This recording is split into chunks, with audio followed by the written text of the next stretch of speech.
Hey man, it's Corporal Lee. You got it? Yes. Why didn't you respond? Alright, well next time, just shoot me a text back just saying that you got it. Alright man, see you tomorrow. Good. Alright, so the most exasperating thing about being a squad leader is passing down word or information and not having your Marines reply to you. And then you have to call them. Every single one of them.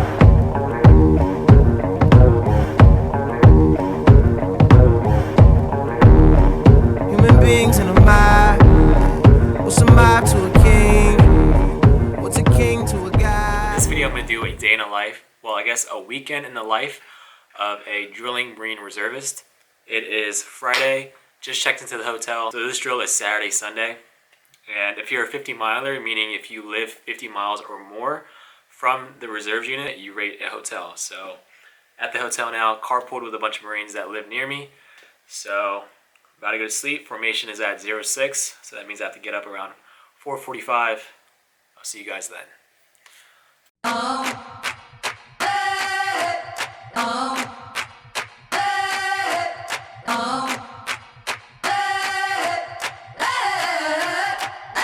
I'm living in that 21st century, doing something mean to it, do it better than anybody you ever So as seen. expected, there are certain things that I can't show you guys because OPSEC, otherwise known as Operational Security, a lot of the stuff we do here isn't necessarily classified or considered classified, but it is sensitive. The bulk of my job as a supply operations personnel is kind of classified, so I can't really show you guys that, but I can show you what we do generally as a unit.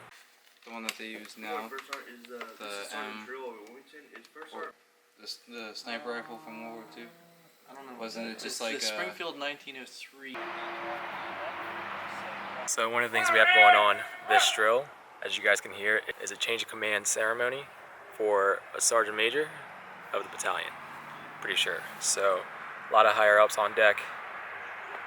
Yeah. Alright, so my unit is pretty much a bulk fuel unit, meaning that we set up fuel farms. So we have 2 platoons that consist of bulk fuelers and 1 platoon, which is headquarters, that consists of engineers, heavy equipment operators, motor T, and supply. And we also have mechanics. So these are our vehicles. We have 4 7-tons, a couple Humvees, and then this is my favorite vehicle. We have 1 LVSR. Bad things, fine as hell, thick as fuck, oh my god, that's my baby, Caroline, you divine, mighty fine, shorty really blow the pipe, like a pro. Fuck you thought. A little bit, and you still have a little bit of tense. Leave it like it is, and just put whatever's in those in here. Okay. I just need 2 empty. This is gonna be the ATM. Yeah. Alright, so my main job at the unit is to be in charge of all supply operations, and currently we are preparing for AT, which is next month. AT is annual training, so we're loading up all the gear and all the equipment that we're going to use for AT. So one thing I want people to realize is that in the military, we work as one cohesive unit.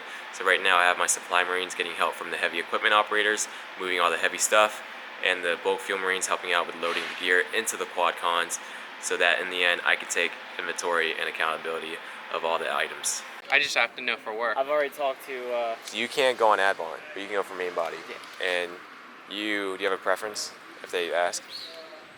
And it doesn't matter. Alright, so one of my responsibilities here, like as a side duty, is chow coordinator. So I help set up for chow, make sure the food is ready to go for lunch. So right now, a couple of Marines helping me set up for that.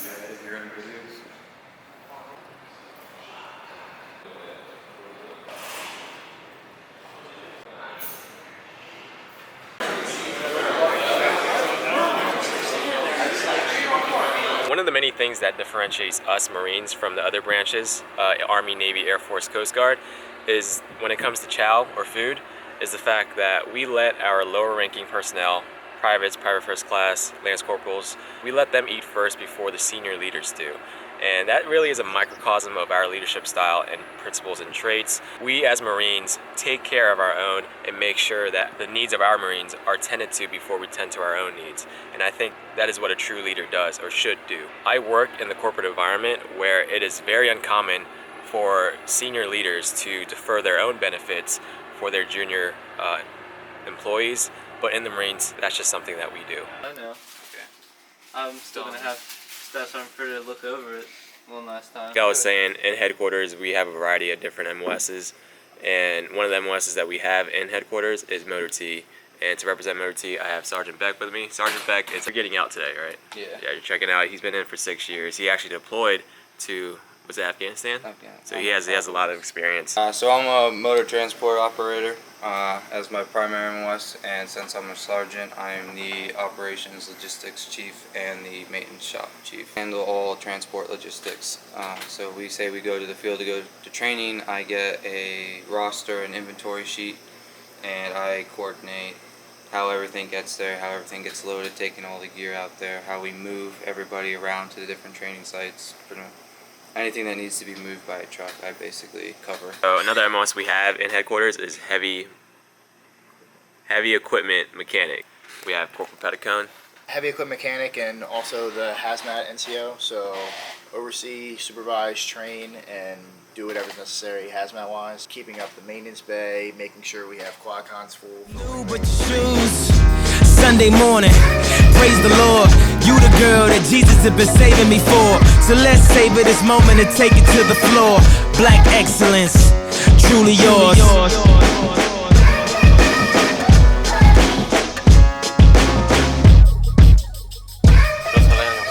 Damn, bro. How do you pronounce her name? Masareos, Barrios. Okay. Alright guys, so we just had final formation. It is 4:57 and we're getting out a little earlier than we usually do, simply because as far as actual work and training, there wasn't much to be done today or this weekend due to the whole change of command ceremony for the Sergeant Major. It's a pretty big deal coming from the battalion level, so we had a lot of higher ups at our company or at our unit today. But sorry I couldn't show you guys more stuff. A lot of the rooms in the building, the actual building, it's classified. It's like Privacy X. I would say this is kind of far from our typical drill, simply because there's not much to be done. On the bulk fuel side, I think there wasn't really anything to be done. In headquarters, we usually have actual work to do because we have to maintain the vehicles, do inventory and PMs and all that. Formation is at 07 tomorrow, meaning I have to be here by 06:45 because in the Marine Corps, you're 15 minutes prior to everything. So about to go to the hotel now and rest up, and I'll see you guys in the morning. Alright guys, back home from drill. As you just saw, drill weekend is really like work. It's just like work. I think people think there's such a disconnect between the military and how it functions versus like a civilian normal company. But in most cases, there's a lot of moving pieces. Everyone has a job, and we all have our own responsibilities and duties that contribute to the mission statement. In this case, it would be the commander's intent. And this weekend, it was a little more chill of a drill weekend because we weren't in the field and we were just preparing for AT, which we have next month. But when we're in the field, we're executing, a field operation, and there's a lot of moving pieces, and everyone has to do their job. And we always train to be proficient in our job. And one thing I'm going to mention, because I know I'm going to get questions about this in the comment section, is PT or physical training. Now on active duty, everyone PTs together every day, like that's part of work. But in the reserve side, there really isn't time to PT on drill weekend because we only drill 1 weekend per month. So we're expected to PT, on our own time, because as reservists, we have a little bit more autonomy, and staying in shape and doing our own physical training is a given. Like, you're expected to show up to drill in shape, so that way you're physically capable of performing your job. And just like in active duty, we have the PFT, the physical fitness test, and the combat fitness test annually every year. So, and if you feel that, you're stand by. So that's it guys. If you liked the video, hit the thumbs up button, share, subscribe.